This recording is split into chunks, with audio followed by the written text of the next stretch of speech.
உலக மக்கள் எல்லோருக்கும் வணக்கம். சிவம் ஜோதிடம் வாயிலாக நான் உங்கள் ஜி கோபால் பேசுகிறேன். இன்னைக்கு பேசக்கூடிய பலன் மாத பலன்கள். மாத பலன்கள் வரிசையில் ஏப்ரல் மாத பலன்கள் ரிஷபராசிக்காரங்களுக்கு எப்படி இருக்க போகிறது அப்படிங்கிறதா இந்த வீடியோவில் ரொம்ப டீப்பாக போய் பார்க்குறோம். அப்போ ரிஷபராசிக்கு கிரக அடைவுகள் பார்த்துட்டோம்னா, இப்போ மீனத்தில் குருவுடைய வீட்டில் சனி பகவான் இருக்கிறாரு, அதுபோக சூரிய பகவான் இருக்கிறாங்க, அதுபோக செவ்வாய் பகவான் இருக்கிறாங்க, அதுபோக புதன் பகவானும் இருக்கிறாங்க. அது போக மேசத்தில் சுக்கிர பகவான் இருக்கிறாங்க. அந்த சுக்கிர பகவான் ஏப்ரல் மாதம் 20ஆம் தேதி பெயர்ச்சியாகி ரிஷபத்துக்கே வந்துடுவாங்க. ரிஷபத்துக்கு 4ஆம் இடமான சிம்மத்தில் கேது பகவான் இருக்கிறாங்க. அது போக கும்பத்தில் ராகு பகவான் இருக்கிறாங்க. அந்த கும்பம் அப்படிங்கிறது 10ஆம் இடம். அப்போ டோட்டலாக பார்த்தீங்கன்னா குரு பகவான் ஆப்பட்டது உங்கள் ராசிக்கு 3ஆம் இடத்தில் இருக்கிறாங்க. இதுதான் இந்த மாத கிரக அடைவுகள். அப்போ இந்த மாத கிரக அடைவுகளில் உங்களுக்கு பார்த்தீங்கன்னா ஃபேவராக இருக்கக்கூடிய, அனுகூலமாக இருக்கக்கூடிய ஒரு அதீத நட்பு வாய்ந்த கிரகம் எது அப்படின்னா சனி பகவான். அந்த சனி பகவான் உங்களுக்கு 11ஆம் இடத்தில் இருப்பது யோகம். அந்த சனி பகவானோடு சூரிய பகவான், உங்களுக்கு 4ஆம் இடத்து அதிபதி சூரிய பகவான் இணைந்திருப்பது யோகம். அது போக உங்களுக்கு 5ஆம் இடத்து அதிபதி புதன் பகவான் உங்களுக்கு சனி பகவானோடு இணைந்திருப்பது, 11ஆம் இடத்தில் இருப்பது உங்களுக்கு அவ்வளவுக்கா சரியில்லை. ஏன்னா 5ஆம் இடம்ங்கிறது ஒருத்தருடைய புத்தி, ஒருத்தருடைய வளர்ச்சி, ஒருத்தருடைய முன்னேற்றம். அப்போ உங்களுடைய அதிகாரம், உங்களுடைய பவர், இது எல்லா விஷயத்தையுமே ஏதாவது ரூபத்தில் கெடுக்கும். அப்போ நீங்க அவசரமாக முடிவெடுப்பீங்க,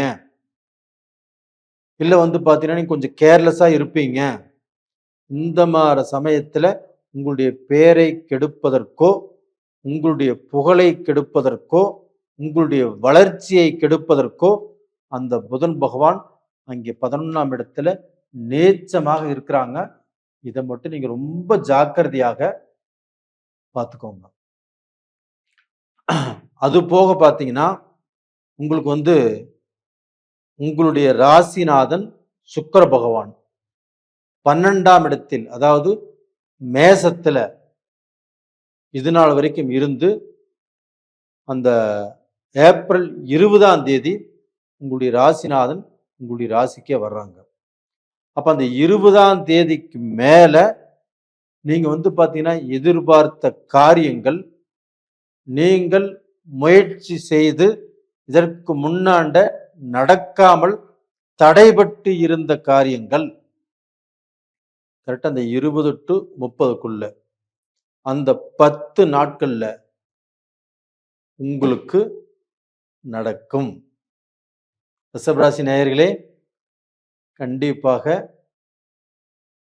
உங்களுடைய வாழ்க்கையில உங்களுடைய வாழ்க்கை தரத்தையே நிர்ணயம் பண்ணக்கூடிய அளவுக்கு அந்த 10 நாட்கள் அப்படிங்கிறது உங்களுக்கு பார்த்தீங்கன்னா ஒரு செல்வாக்கான டைம். அப்ப அந்த 10 நாட்களுமே பார்த்தீங்கன்னா நீங்க பார்த்து பயன்படுத்தி கொள்ளுங்கள்.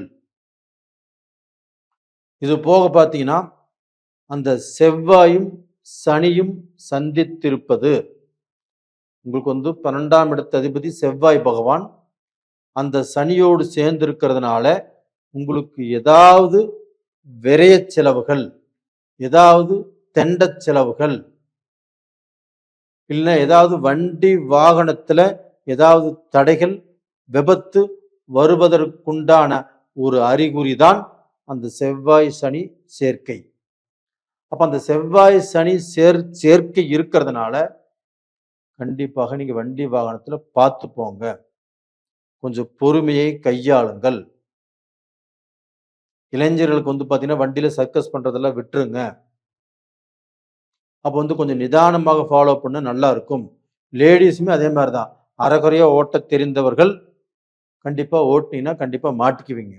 அதனால இந்த மாதத்துல கொஞ்சம் நிதானமாக இருங்க. 2வது பார்த்தீங்கன்னா, உங்களுக்கு ராகு பகவான் 10ஆம் இடத்துல அந்த ராகு பகவான் இருக்கிறாங்க. குரு பகவான் அந்த 10ஆம் இடத்தில் இருக்கக்கூடிய ராகு பகவானை அந்த குரு பகவான் பார்க்கிறாங்க.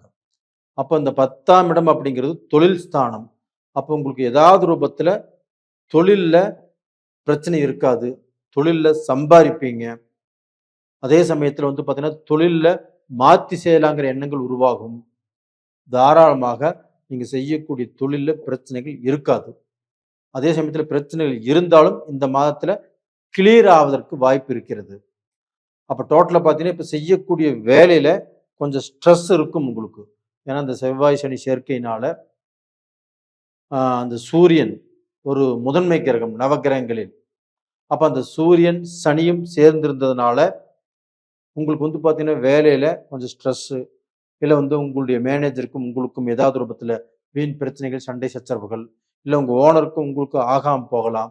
அப்ப அந்த கம்பெனியில பேப்பர் போட வேண்டிய சூழ்நிலை கண்டிப்பாக வரும்.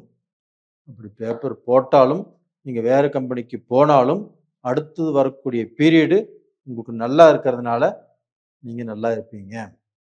அதுபோக இல்லத்தரசிகள், அப்ப இந்த மாதத்தில் நீங்க அந்த 20ஆம் தேதிக்கு மேல 30ஆம் தேதிக்குள்ள ஏதாவது ஆபரணங்கள், தங்கம் சம்பந்தப்பட்ட விஷயம் பார்த்தீங்கன்னா, நீங்க அடகு வச்சாலும் திருப்பிக்குவீங்க. இப்போ பார்த்தீங்கன்னா, ஒரு செயின் செஞ்சிருக்கிறீங்க. அடகு வச்சு ஒரு 3 வருஷம், 4 வருஷம் ஆச்சு.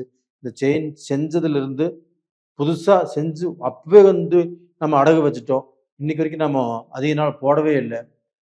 அப்படின்னு நினைச்சீங்கன்னா, இந்த பீரியட்ல கண்டிப்பாக அதை வாங்கி மகிழக்கூடிய அளவுக்கு வாய்ப்புகள் உருவாகும்.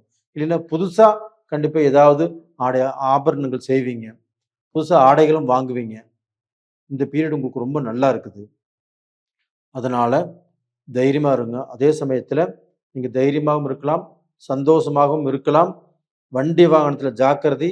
2வது முக்கியமான முடிவுகள் எடுக்கிறதுல கொஞ்சம் ஜாக்கிரதையா இருங்க. கொஞ்சம் பார்த்தீங்கன்னா, இந்த ஏப்ரல் மாதத்தை கொஞ்சம் நிதானமாக எடுத்து செல்லுங்கள்.